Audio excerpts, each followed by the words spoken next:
मुंबई की famous hotel grand होट का डू नॉट डिस्टर्ब का साइन लगा हुआ वो खास हनीमून सूट काफ़ी खास तरीके से सजाया गया था। एक्सपेंसिव इंटीरियर उसकी सुंदरता में चार चांद लगा रहा था। तरह तरह के फूलों की खुशबू से पूरा कमरा महक रहा था। लेकिन बेड पर बिछी चादर और उस पर सजावट के तौर पर रखे गए टॉवल से बने दो हंसों का जोड़ा जिस तरह जमीन पर बिखरे हुए पड़े थे, उससे ये स्पष्ट था कि कमरे में रुका कपल काफ़ी रोमांटिक मूड में है। एसी के सेट टेम्परेचर के साथ धीमी गति से घूम रहे पंखे की वजह से खिड़की के पर्दे उड़ रहे किनारे से रोशनी की एक किरण कमरे में इस तरह प्रवेश कर रही थी कि जैसे वो दो में से एक होने के लिए उतावले शरीर को झांक रही है। कमरे में बेड पर बिछे 1 फीट ऊंचाई वाले और नरम गद्दे पर दो बदन एक दूसरे में खो जाने के लिए तैयार थे। एक दूसरे के शरीर के स्पर्श से मानो दोनों की इच्छाएं तीव्र हो रही थी। शरीर से शरीर के मिलन में बाधक बन रहे उनके शरीर के कहने मात्र के कपड़े भी अब एक एक करके दूर होकर कमरे के फ्लोर पर पड़े टॉवल और चादर के साथ मिलकर कमरे को ज़्यादा बिखरा हुआ बना रहे थे। एक दूसरे के आमने सामने लेकिन बहुत ज़्यादा नज़दीक बैठे हुए वो स्त्री और पुरुष अब एक दूसरे के नज़दीक आने के लिए उतावले हो गए और उसी उत्सुकता या फिर आवेश में आकर पुरुष ने स्त्री के गले पर हल्का सा चुंबन लिया। इसके साथ ही वह स्त्री उस पुरुष के बाहों पोष में समा गई। पुरुष का स्त्री के शरीर को हो रहा हल्का हल्का स्पर्श अब स्त्री की कामुकता को जगा रहा था और इसके साथ ही उसने उस पुरुष के होठ पर अपने होठ रखकर उसके होठों को कसकर चूम लिया। पुरुष की तो जैसे वह कमजोरी थी, अब वो ज़्यादा कामुक होकर स्त्री की पीठ पर हाथ फेरता रहा और उस स्त्री को अपने और नज़दीक लाने की कोशिश करता रहा। हवा की भी सांसें थम जाए, इतनी निकटता दोनों के बीच आ रही थी और जैसे पुरुष के हाथ स्त्री के बदन पर स्पर्श हो रहे थे, वैसे ही वह स्त्री आंखें बंद करके सुख की उस घड़ी का आनंद ले रही थी। उसके चेहरे से उसके इस परम सुख का आनंद साफ झलक रहा था। मजबूत थी कि अब शरीर के मिलन का इंतज़ार करना दोनों के लिए मुश्किल था। पुरुष ने एक हल्के धक्के के साथ उस स्त्री को नरम गद्दे पर पटक दिया। अपने बदन को हाथों से ढकने का प्रयास करते हुए उस स्त्री ने पुरुष को अपनी ओर खींचा और पुरुष भी झटके के साथ उसकी ओर खींचा चला गया। दोनों निर्वस्त्र बदन अब एक दूसरे के बाहों में थे। पुरुष ने फिर से स्त्री को गले को चूमा तो स्त्री ने भी उसकी इस क्रिया को अपना लिया। उसके बाद तो पुरुष ने जैसे स्त्री को बदन को चुंबन से नहला दिया। स्त्री और पुरुष के अंगड़ाई ले रहे बदन को जैसे कि शांत होने की तीव्रता थी। दोनों की धड़कन एक गति से चल रही थी लेकिन काफ़ी तेज हो चुकी थी। कमरे की शांति में दोनों की बढ़ चुकी सांसों की आवाज़ें साफ साफ सुनाई पड़ रही थी। एक दूसरे की वे गर्म सांसों के मज़े ले रहे वो दो शरीर अब सीमा पार पहुंच चुके थे और पल भर में ही उनकी ये काम क्रीड़ा अंतिम चरण पर पहुंचने वाली थी। तभी कमरे की उस शांति को भंग करती मोबाइल की घंटी सुनाई दी। घंटी सुनने के बाद स्त्री जरा सा तेज हो गई लेकिन पुरुष तो अभी भी कामुक मूड में स्त्री के शरीर पर हाथ फेर रहा था, उसके होठों को चूम रहा था, अपनी काम वासना को शांत करने के लिए उतावला था। पल भर के लिए भी विचलित होने के बाद स्त्री फिर से पुरुष के उस स्पर्श को आनंद लूटने लगी। तभी फिर से मोबाइल की घंटी बजी।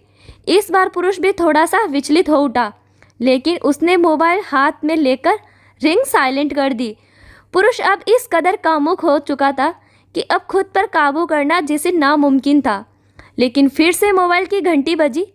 इस बार स्त्री चेहरे की रेखाएं तंग हो गई और वह बोल पड़ी, अर्णव, तुम्हारा फ़ोन ये तीसरी बार बजा, उठा लो, शायद कुछ अर्जेंट होगा। तुम फ़ोन को छोड़ो और मुझ पर फोकस करो, अर्णव ने उसकी गर्लफ्रेंड से कहा।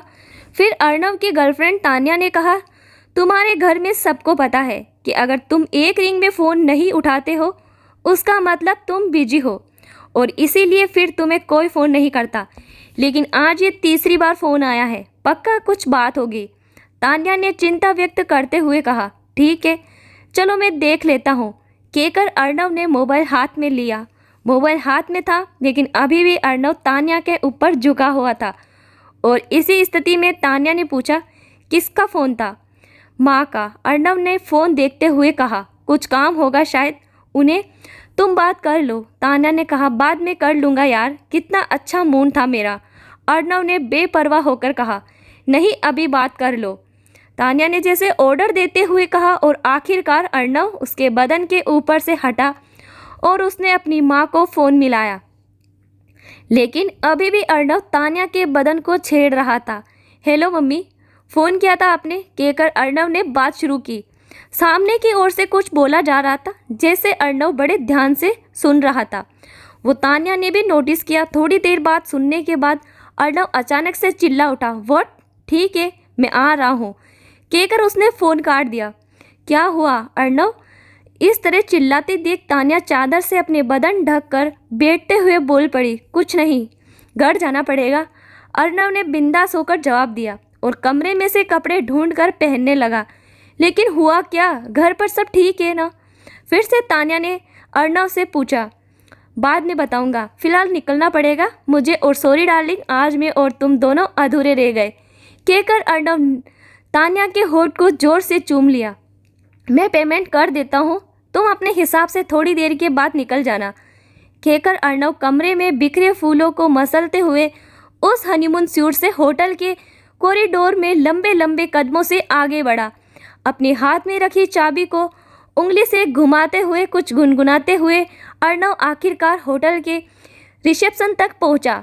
अपने पर्स में से उसने 2-2 हज़ार के 4 नोट रिसेप्शन टेबल पर रखी और उसके साथ ही रिसेप्शन पर खड़ी महिला को आंख मारते हुए उसने कहा, यार ये हनीमून सूट में गुलाब में फूलों का डेकोरेशन काफ़ी आउटडेटेड है, उसमें कुछ चेंज करो यार। ऐसा मजाक करते हुए फिर एक बार हाथ में चाबी घुमाते हुए बाहर निकलने लगा। सर आपका आईडी कार्ड, रिसेप्शन पर खड़ी महिला ने आईडी कार्ड देते हुए कहा। लेकिन जब तक अर्णव निकल चुका था और जाते जाते कहता हुआ गया कि मैडम को दे दीजिएगा। ब्लैक कलर की टॉप मॉडल XUV कार के साथ अर्णव की पर्सनैलिटी मैच हो रही थी। और उसमें भी जब अर्णव ने कार में बैठकर पिछली सीट पर पड़े हुए अपने गॉगल्स पहने, तब तो उसका वो गोरा चेहरा ज़्यादा अच्छा लग रहा था। उसके चेहरे पर थोड़ी सी कम लेकिन अच्छे से ट्रिम की हुई दाढ़ी और उसकी शर्ट के ऊपर के 2 खुले बटन से जाग रही उसकी छाती की वजह से वो किसी भी मॉडल को पीछे छोड़ सकता था। अर्णव ने गाड़ी के विंडो के ग्लास को भी हीरो के अंदाज में वह बंद किया और उसके बाद उसने गाड़ी को पार्किंग एरिया से रोड पर लेकर आगे बढ़ाई। अभी तक चल रही उसकी गुनगुनाहट गाड़ी की एक तेज़ म्यूज़िक के साथ और ज़्यादा स्पष्ट हो गई। शाम के 5 बजे थे और मुंबई के रोड पर ट्रैफिक भी ज़्यादा थी। आम आदमी जहां ऐसे ट्रैफिक को देखकर चिढ़ जाता है, उसे ट्रैफिक बहुत पसंद था। ऐसे ही एक सिग्नल पर अर्णव की कार खड़ी थी और अचानक से जैसे उसे कुछ याद आया और उसने अपना फ़ोन हाथ में लेकर कॉन्टैक्ट लिस्ट को स्क्रॉल करना शुरू कर दिया।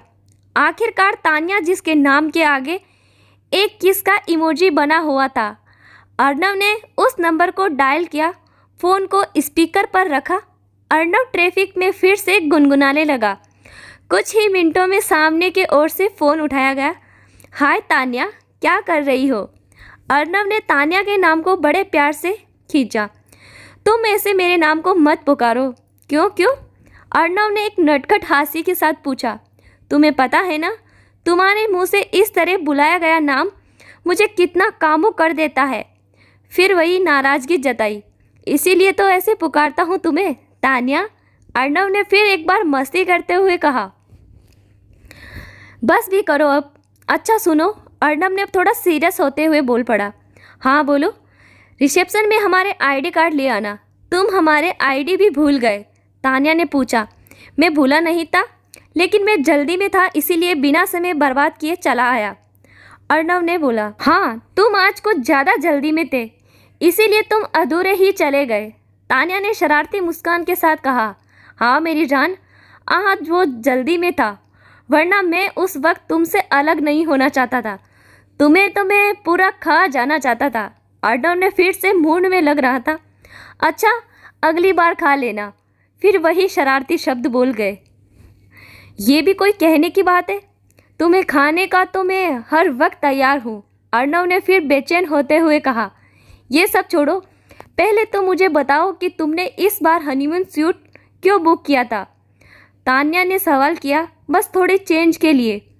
तुम तो जानती हो कि मुझे एक जैसा जीवन पसंद नहीं, अर्णव ने मुस्कुराते हुए उत्तर दिया। हाँ मुझे पता है, तुम्हें हर दिन कुछ नया चाहिए, तान्या ने थोड़ा गंभीर होते हुए कहा। अरे डार्लिंग, आज इच्छा इतनी तीव्र थी कि मैं अपने नरोडा वाले फ्लैट तक पहुंचने तक खुद को नियंत्रित नहीं कर सका, इसीलिए मैंने एक होटल में कमरा बुक किया, लेकिन उनके पास हनीमून सूट के अलावा कोई कमरा उपलब्ध नहीं था, इसीलिए हमने आज हनीमून मना लिया, अर्णव ने शरारत भरी हंसी के साथ कहा।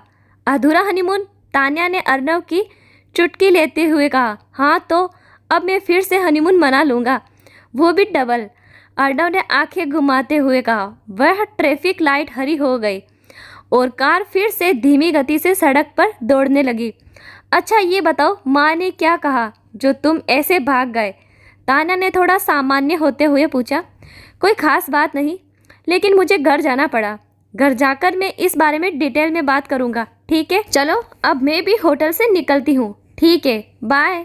और हाँ आईडी, हाँ मेरी जान, आईडी लेना नहीं भूलूंगी। चलो बाय। अर्णव ने तुरंत पीछे मुड़कर देखा, न जाने क्यों, लेकिन उसे लगा कि कोई उसका पीछा कर रहा है, लेकिन पीछे किसी को न देखकर वे फिर से गाड़ी चलाने में व्यस्त हो गए। अर्णव जितनी जल्दी में होटल से निकला था, उसकी कार की स्पीड देखकर नहीं लग रहा था कि उसे इतनी जल्दी थी। होटल से बाहर आकर अपनी इच्छाओं पर काबू पाने के बाद अर्णव को अब बेचैनी होने लगी थी। यार, अगर इस तान्या ने मुझे नहीं रोका होता तो मैं काम खत्म किए बिना नहीं आता, अर्णव मन ही मन सोच रहा था और सड़क के किनारे इधर उधर कुछ ढूंढने लगा। वॉशरूम ढूंढना पड़ेगा, अब कंट्रोल नहीं होगा। अर्णव फिर उसी बेचैनी के साथ बुदबुदाया और उसे सड़क के किनारे एक वॉशरूम मिल ही गया। बाहर से एकदम गंदा दिखने वाले उस वॉशरूम को देखकर भी अर्णव को मानो कोई फर्क नहीं पड़ा। वो तुरंत ही अंदर चला गया। थोड़ी देर के बाद जब अर्णव बाहर आया तो उसके चेहरे से बेचैनी की रेखाएं ओझल हो चुकी थी। अर्णव गाड़ी की ओर आगे बढ़ रहा था, तभी दूर खड़े एक आदमी ने अर्णव को अपने फ़ोन में कैमरे में कैद कर लिया। क्लिक की गई फ़ोटो तुरंत किसको व्हाट्सअप कर दी गई। सारी बात से अनजान अर्णव अब एकदम रिलैक्स होकर गाड़ी में बैठा और अब अर्णव अपने बंगलो तक पहुंचने में काफ़ी समय लग गया। जब अर्णव घर के पास पहुंचा तो घर के बाहर कारों का ढेर लगा हुआ था, लेकिन अर्णव को उन कारों को देखकर बिल्कुल भी आश्चर्य नहीं हुआ। उसने एक लाइन में लगी कारों के बीच अपनी कार पार्क करने के लिए जगह ढूंढी, लेकिन उसे ऐसी कोई जगह नहीं दिखी। आखिर तक अर्णव ने गाड़ी अपने बंगले के गेट की ओर ले ली। ज़्यादातर समय अर्णव की कार बंगले के बाहर ही रहती थी, लेकिन आज अर्णव कार को गेट के अंदर ले आया। ये देखकर चौकीदार भी हैरान रह गया, लेकिन किसी की हिम्मत कहाँ थी अर्णव से कुछ पूछने की। या कार को बेहतरीन ढंग से पार करके अर्णव कार से बाहर निकला और अपनी मुड़ी हुई शर्ट को हाथों से सीधा किया और घर के मुख्य दरवाजे की ओर चलने लगा। ज़्यादातर बंद ही रहने वाला घर का भव्य दरवाज़ा आज खुला था और अंदर बहुत भीड़ थी। अर्णव ने घर में प्रवेश किया और मुख्य दरवाजे के ठीक सामने हॉल में एक शव के साथ घर में काफ़ी भीड़ भी दिखी। कईयों की आंखें गीली थी और कईयों के चेहरे झुके हुए थे, लेकिन उन आंखों और चेहरों पर दर्द अर्णव को बिल्कुल भी नकली लग रहा था। उसने दृष्टि से सभी की देखा, तभी अर्णव की ही उम्र का एक लड़का आया और अर्णव से लिपट गया। भैया, उसने अर्णव को पकड़ते हुए कहा। अर्णव की कमीज उसके आंसुओं से गीली हो रही थी, लेकिन अर्णव मशीन की तरह खड़ा था। उसका पूरा ध्यान घर में जुटी भीड़ में से किसी को ढूंढने पर था।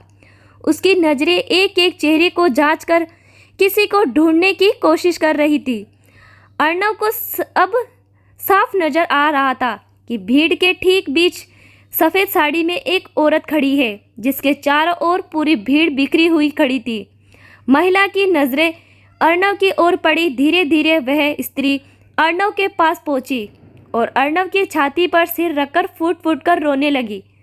अर्णव, जो अब तक यांत्रिक था, अब चिंता और प्यार के साथ महिला के सिर पर अपना हाथ फिराने लगा। उसका हाथ महिला के सिर पर फिरता रहा। उससे संक्षेप में पूछा, कैसे हुआ ये सब? दिल का दौरा, महिला ने सिसकते हुए उत्तर दिया। अर्णव चुप रहा और महिला अर्णव के कंधे पर सिर रखकर रोती रही। लेकिन अर्णव अब थका हुआ लग रहा था और उसने अपने पास खड़ी महिला से कहा, माँ, ये महिला क्या कर रही है? महिला नहीं, बुआ बोलो, उनका स्वभाव तो तुम्हें पता है ना, ये कोई नई बात नहीं है। अर्णव के पास खड़ी महिला ने धीमी आवाज़ में अर्णव से कहा। हाँ, वह महिला अर्णव की माँ ममता जी थी, जिनकी आंखें रह रहकर शव को देखते ही भर आ रही थी। लेकिन माँ, अर्णव फिर से कुछ कहने ही वाला था कि उसकी माँ उसकी बात सुने बिना रोती हुई महिला की ओर बढ़ी और उसके कंधे पर हाथ रखकर अर्णव की माँ ममता जी ने कहा, दीदी शांत हो जाओ, थोड़ी हिम्मत रखो। और ये सुनकर कर्रा रही महिला ममता जी को पकड़कर जोर जोर से रोने लगी। भाभी, मेरा भाई हमें छोड़कर चला गया, इतनी भी क्या जल्दी थी, अभी तो बहुत कुछ देखना बाकी था। महिला और अधिक रोने लगी। उनकी बातें सुनकर ममता जी की आंखों से भी बहुत आंसू बहने लगे। ऊपर जाओ बेटा और अपने कपड़े बदल लो, ममता जी ने फिर धीमी आवाज़ में अर्णव से कहा। इन कपड़ों में क्या खराबी है माँ? अर्णव, चलो मैं तुम्हें कुछ कपड़े देती हूँ। ममता जी ने अर्णव का हाथ पकड़कर उसे घर की ऊपर मंजिल की ओर जाने लगी। सीढ़ियों की ओर ले जाते हुए कहा। सीढ़ियों की पहली सीढ़ी पर अर्णव ने धीरे से अपना हाथ छुड़ाया और कहा, माँ, ये सब क्या नाटक है? बुआ, आप और ये विरल, ये सब ऐसे आदमी की मौत पर इतने भावुक क्यों? मत भूलो कि वह आदमी तुम्हारा पिता था। ममता जी ने सख्ती से कहा।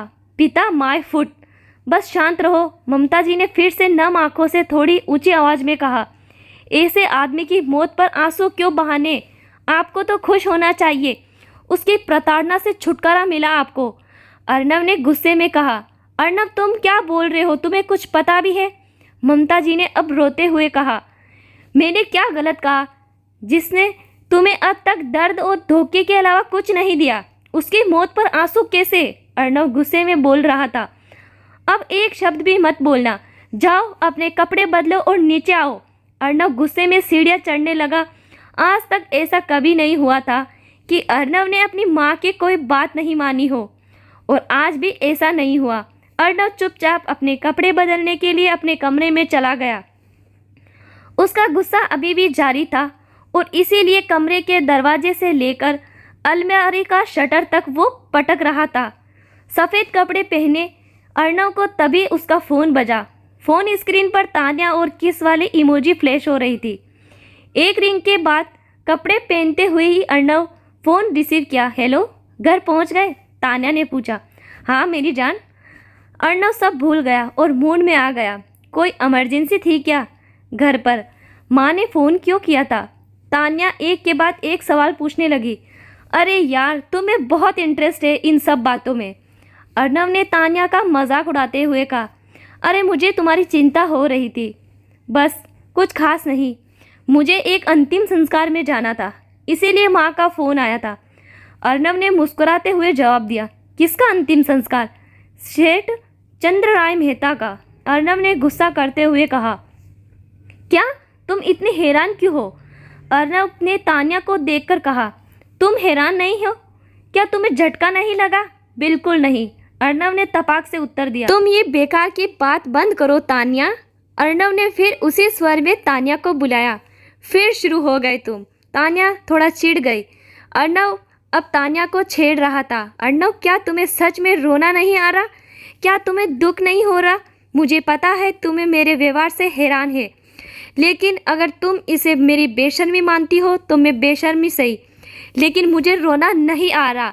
मुझे उस आदमी की मौत का कोई दुख नहीं। सच कहूँ तो मुझे शांति महसूस हो रही है कि आखिरकार मेरी माँ को उस आदमी से छुटकारा मिल गया। लेकिन तान्या, तुम ये सब छोड़ो और कल अपने हनीमून के लिए रेडी हो जाओ। Okay bye. तान्या कल का वेट करने लगी, और जब अर्णव का कॉल आता है तो अर्णव तान्या को होटल नहीं, उसकी मम्मी से मिलवाने उसके घर लेकर आता है। और तान्या को ये सब देखकर अर्णव पर इतना प्यार आता है कि तान्या उसके गले लग जाती है। जब अर्णव की माँ तान्या को देखती है तो अर्णव से पूछती है ये ब्यूटीफुल लड़की कौन है। तो इसीलिए अर्णव कहता है माँ ये ब्यूटीफुल आपकी बेटे की पसंद है, कैसे लगी माँ? क्या ये ब्यूटीफुल मेरी बहू? अर्णव कितनी सुंदर है, तुम्हारे पापा होते तो बहुत खुश होते। ये सुनते ही अर्णव को गुस्सा आया, लेकिन अपनी मम्मी की खातिर शांत हो गया और तान्या को पूरा घर दिखाते हुए और अच्छा सा मुहूर्त देखकर दोनों को रिश्ता तय करके उनकी धूमधाम से शादी हो जाती है। फिर हनीमून मनाने के लिए मनाली जाते हैं। दोनों अपनी लाइफ को एंजॉय करते हुए एक हैप्पी लाइफ जीते हैं। तो दोस्तों, आपको कहानी अच्छी लगी हो तो लाइक एंड शेयर और चैनल को सब्सक्राइब ज़रूर कर दे। Thank you.